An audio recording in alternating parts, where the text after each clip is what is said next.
Junge, Junge.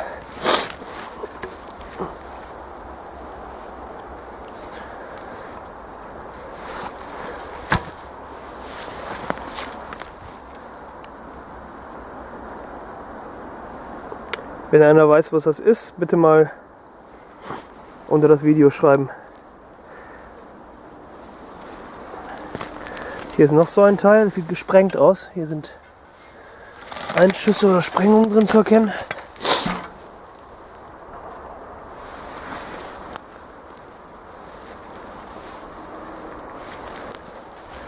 Und dieses Teil hier hat ein enormes Gewicht. Fast 1 Zentimeter dick das Eisen. Boah, ich schätze mal so 40 Kilo.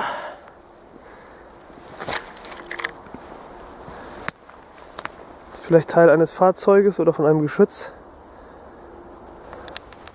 Hier ist ein größeres Fahrzeugteil. Hier mit Achsen.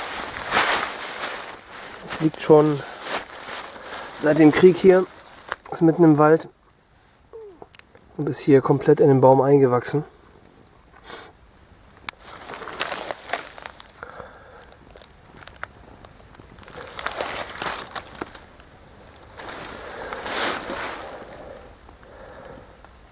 Hat jedenfalls eine Blattfeder.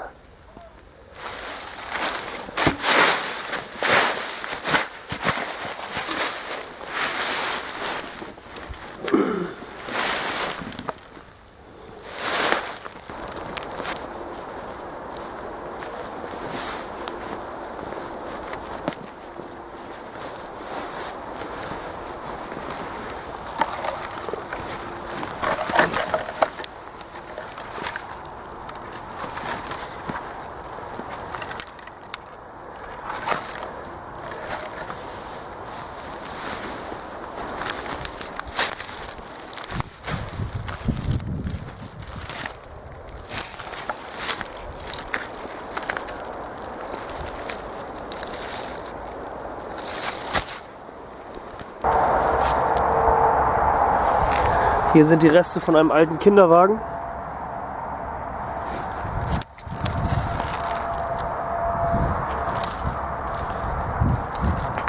Alu-Achsdeckeln.